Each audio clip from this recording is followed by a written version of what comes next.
And we're back for episode 1.10. Our episode begins with Yoren declaring that Arya is now a boy. This is of course a throwback to when Yoren first meets Arya. He mistakes her for a boy, a lucky meeting and a lucky mistake. He's able to recognize Arya in a crowd and quickly comes up with a plan. Now Yoren cuts Arya's hair and strips her of her femininity.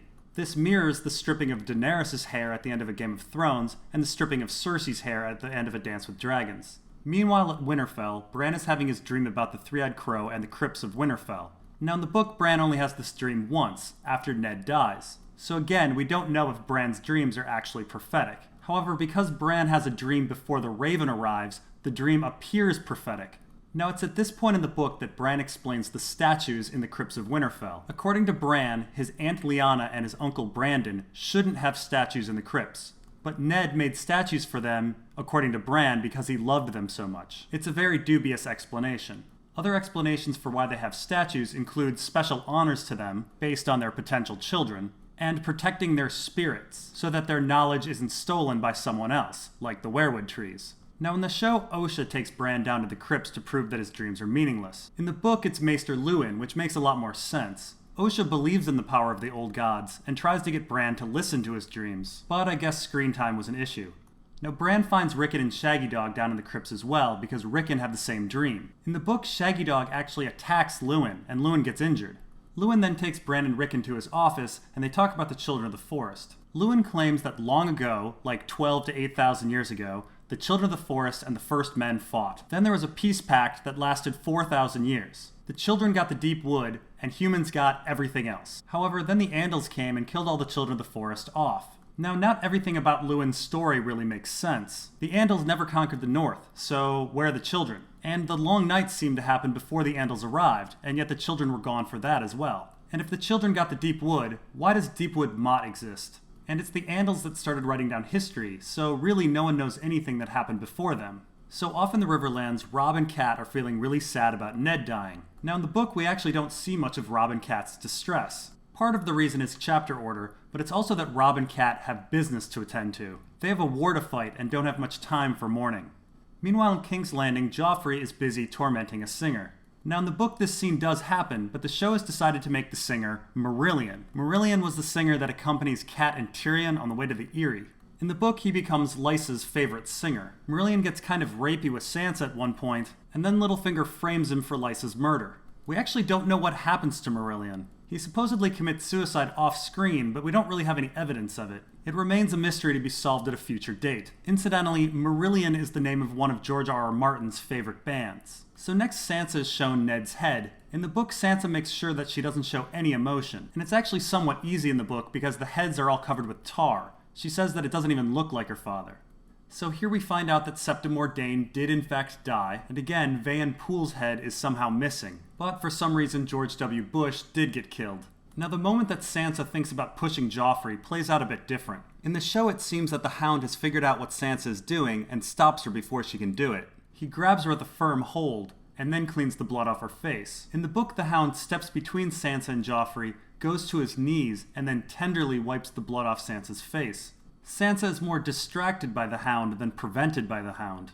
Meanwhile in the Riverlands, Robb is trying to decide his next move. He's in a really good position against the Lannisters, but now both Stannis and Renly have declared themselves king. Now in the show, the logic doesn't play out that great. Robb doesn't want to support the Lannisters, but doesn't think Renly is king. But he doesn't give any explanation on why he wouldn't support Stannis. Out of nowhere, Great John Umber declares Robb king of the North. This is, by the way, the worst option. Robb has made himself the enemy of all kings, and the Riverlands is almost impossible to defend. So how did he get to this horrible decision? Now in the book, Robb's plan is pretty bad. He wants to kill Joffrey and have Tommen be king. Now this plan is nixed by everyone pretty quickly, but it's important to note that Robb thinks Joffrey is the true king. Therefore, Stannis' claim is kind of meaningless, and this is why Robb doesn't support Stannis. And Robb doesn't see Renly as an option because he's a younger brother. Now Jason Mallister and Stevron Frey actually have the best advice. Wait and see who wins and then pledge fealty to them. Or let your enemies fight amongst themselves and then attack the winner. Or with such a strong position, sue for peace. 3 really great options actually. But Stevron Frey is shouted down as a coward, and war is pushed by quite a few lords. One of the most pro-war lords is a guy named Mark Piper. Piper was one of the lords that appealed to Eddard for justice against the Mountain. He helped start the war, and here he is refusing peace. So in the book, after Steveron Frey is shouted down and his mother is dismissed because she's a woman, he only has bad options. Support Stannis, who's not a king, or support Renly, who's not a king. Out of frustration, Great John declares Robb king of the North. Now we're treated to this extra scene between Catelyn and Jaime. This is actually bits of a conversation that happened a book later. If you're wondering why Jaime is being so honest in this scene, it's because a book later, he's drunk and he's trading information with Catelyn. Now next we're treated to this extra scene between Cersei and Lancel. This ends up being a reoccurring tactic for Cersei. That is, she sleeps with men in order to make them loyal to her. Now over in the Lannister camp, Tywin and Tyrion are trying to figure out their next move. Now Tywin's strategy becomes really weird at this point. Now if you look at the map, you can see that Tywin is in a bit of a jam. Robb is to the west of him, and in the book, Roose is to the north of him. However, now Renly and Stannis are threatening King's Landing. There's not much left in the Riverlands to defend. The most urgent threat seems to be to the capital. But rather than going to King's Landing, Tywin stays in the Riverlands and goes to Harrenhal. Now if you think that Harrenhal is a really great castle, it's not. It's described as impossible to garrison. So why did Tywin dangerously linger in the Riverlands? A move that puzzles Tyrion and angers Cersei. Well, there's a few theories. One is intimidation. Everyone thinks Harrenhal is cursed, and therefore Tywin must be a badass by holding it. And it's true, Robb was intimidated by the fact that Tywin was at Harrenhal. The second theory is that Tywin was seduced by Harrenhal. The castle is a weird obsession of several other characters, so why not Tywin as well? And a third theory is that Tywin wanted Robb to head west. In the book, Robb is seduced by Jane Westerling. The Westerlings were Lannister bannermen captured by Robb. Robb's seduction is his downfall, and this may have all been planned by Tywin. And a fourth theory is that Tywin isn't really that great of a military commander, and is just making this stuff up as he goes along. Tywin fairly needlessly sends the Mountain out to rape and pillage the Riverlands. And in the book he sends out 3 groups: the Mountain's men, Sir Amory's men, and the Brave Companions. They rape and murder a lot of small folk for no reason.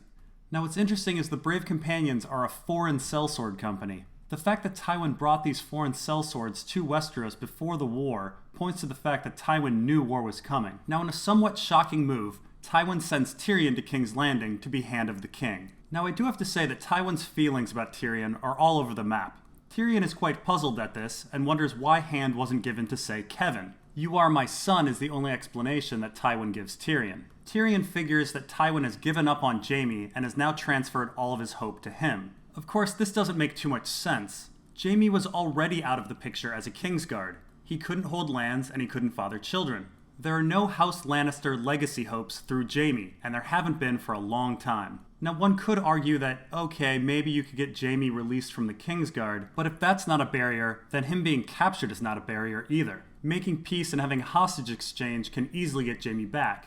So this is a long way of saying that no, Tyrion's explanation doesn't make sense. We're not sure why Tywin chose Tyrion to be Hand of the King. Maybe Tywin was actually impressed with Tyrion's performance on the battlefield with the Stonecrows. Or maybe he's fighting the Battle of the Green Fork again. Thinking Tyrion will be incompetent in King's Landing, he's hoping Stannis will overcommit his forces to the pocket. Meanwhile in the Dothraki Sea, Daenerys is recovering from her stillbirth.